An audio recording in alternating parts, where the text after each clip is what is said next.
इसीलिए अनन्यस चिंतयन्तु माम भगवान आदेश करते हैं। विषय चिंतन ना होने पाए, बिना चिंतन किए आपको कोई भी सुख नहीं मिल सकता। आप देख लीजिए, जगत के किसी भी भोग का सुख नहीं मिल सकता। चिंतन से ही आपको सुख की अनुभूति हो रही है। अगर आप चिंतन ना करें तो आपको कोई सुख नहीं मिलता। आप चिंतन उसका घसीट लिया गया। अगर सुख होता तो भोग में मिल जाता, नहीं मिला। क्यों? कि बोले चिंतन नहीं। किसी को किसी गाढ़ विषय के चिंतन में फंसा दे, फिर उसके सामने भोजन रख के खीर में नमक डाल दे, सब्जी में चीनी डाल दे और गाढ़ विषय में फंसा दे। तुम्हारा लड़का जो अकेला था वो ऐसा ऐसा दुर्घटना हो गई, वो अस्पताल में, अब जल्दी से भोजन पाओ और निर्णय बताओ। वो बिल्कुल नहीं बता पाएगा कि खीर में नमक था, सब्जी में चीनी थी। उसका चिंतन वहां फंस गया। अगर ऐसे चिंतन हमारा प्रियाजू में फंस जाए तो संसार के सब क्रियाएं होते हुए भी वो परमहंस है, वो विदेह है। चिंतन, हम लोग चिंतन में चूक कर देते हैं तो फिर क्रियाओं में हमको बंधना पड़ता है। नहीं, सच्ची मानिए, कोई भी क्रिया उससे बांध नहीं सकती। तो क्या जिनका भगवत चिंतन होता है वो असत क्रियाएं भी करते हैं क्या? तो बोले जब चिंतन ही नहीं तो असत क्रियाएं कैसे हो सकती है? पहले क्रिया के असत चिंतन होता है। आप देखना, कोई भी कार्य पहले चिंतन होता है।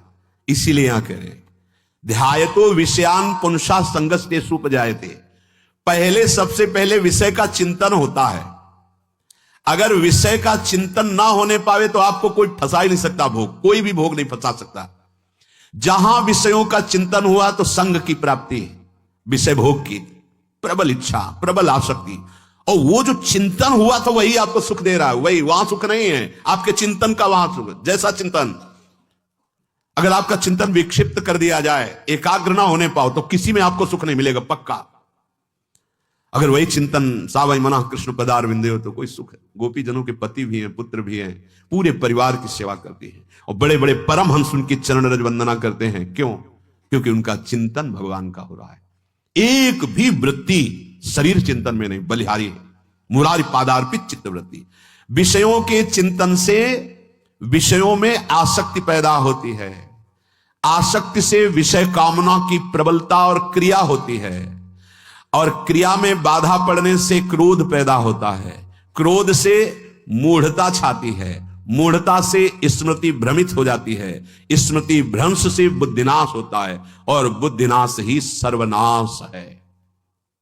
इसलिए चित्त का निरंतर अधिक समय तक सावधानी पूर्वक भगवान नाम में, भगवत लीला में, आप सब भगवत कृपा पात्र जन है, चिंतन न बिगड़ने पावे। होता क्या है कि क्रिया से तो हम सावधान है, समाज है, क्रिया से तो हम सावधान, क्योंकि समाज भी है, व्यवहार भी है सामने, लेकिन चिंतन तो कोई नहीं जान रहा ना, अंदर ही अंदर हम क्या चिंतन कर रहे हैं। तो साधक चूक कर बैठता है। देखो, बाहर चूक होगी तो उसका प्रायश्चित हो ही जाएगा, चार लोग निंदा करेंगे, पीटोगे, अपमानित होगे, प्रायश्चित। लेकिन अंदर जो हमारा गलत चिंतन हो रहा है, पूरा का पूरा अंदर हृदय मलिन कर देगा। हमें उस बात का प्रायश्चित भी नहीं होगा, हमें जलन भी नहीं होगी कि हम गलत चिंतन कर रहे हैं, क्योंकि सावधान नहीं है। खास बात साधना में चिंतन संभालने की है। काम, क्रोध, मोह, स्मृति भ्रंश, बुद्धिनाश, सर्वनाश कारणत्वात्। देवर्षि नारद जी कह रहे हैं, चित्त का जहां अधिक चिंतन होता है वही हमारी तन्मयता बन जाती है, वही हमारा स्वरूप होने लगता है। बोले बहुत कामी पुरुष है, बोले बहुत क्रोधी पुरुष है, बोले बहुत नीच पुरुष है, पूरा संबोधन होने लगा उसके लिए, क्योंकि वो उसी चिंतन से, वैसी क्रियाओं से। अरे बोले तो बड़े भगत हैं, भगवान के स्वरूप है साक्षात। जो हम अधिक चिंतन करते हैं वही क्रियान्वित होता है। जो क्रिया होती है, चिंतन होती है, वैसे हमारा स्वरूप बन जाता है, वैसी हमारी स्थिति हो जाती है। सांसारिक विषयों और विषयी पुरुषों का शरीर संग, वाणी संग, मन के द्वारा संग, ये आपके अंदर विषय चिंतन बढ़ा देगा, विषय क्रियाओं में लगा देगा। इसलिए बहुत सावधान। विषय में कोई ताकत नहीं है, विषयासक्ति दुर्गति कर देती है। एक बार देवर्षि नारद जी जनक जी से कहा, क्या विदेह राज कैसे हैं? पत्नी भी है, परिवार भी है, सब वैभव भी है, वो आप एक राजा होते हुए विदेह राज। उनका आज विश्राम कीजिए, कल सुबह चर्चा करेंगे। तो रात्रि में अपने शयन गृह में देवर्षि नारद जी को शयन कराया। और अपनी अर्धांगिनी से कहा कि आप जाकर शयन कीजिए देवर्षि नारद जी के साथ, जो आज्ञा। अब वहां देवर्षि नारद जी के समीप जब नारद जी ने देखा कोई स्त्री, तो शकिल गए और शकिल गए। वो तो आज्ञा जैसी हुई थी, जब दीवाल मिली तो दीवाल की तरफ मुंह करके लेटे रहे। अर्धरात्रि में उठी और चली गई। देवर्षि नारद जी सुबह गए और कहा कि ये क्या मजाक था आपका, यदि आपको ऐसा ही व्यवहार करना था तो आप हमसे कह देते तो हम बाहर जाकर शयन करते, आपने ऐसा क्यों किया? क्या हुआ महाराज? जब हम वहां शयन कर रहे थे, कुछ रात्रि व्यतीत होने पर आपकी अर्धांगिनी आई और लेट गई सैया पे। उनको पता नहीं कि एक देव ऋषि के साथ ऐसा व्यवहार नहीं कर। फिर क्या हुआ महाराज? फिर हम और खेलते गए, फिर दीवाल मिली तो उधर मुंह करके फिर सो गए। तो तुमने स्त्री को दीवाल नहीं समझा, दीवाल को दीवाल समझा। यही आप में और हम में फर्क है।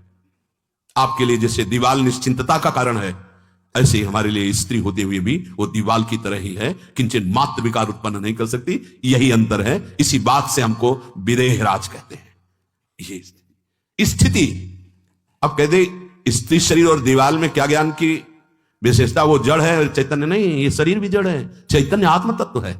पंचभूतों से दीवाल बनी है। अग्नि तत्व से ईंट पकाई गई है, पृथ्वी तत्व तो है ही। पृथ्वी तत्व में जल मिलाकर उसको आकार दिया गया है। वायु तत्व ने उसे सुखाया, अग्नि तत्व ने पकाया है, और शब्द आकाश तत्व है। 5 भूतों से वो बना, 5 भूतों से बना है। सच्चा ज्ञान ये कि इसमें और दीवाल में कोई अंतर नहीं।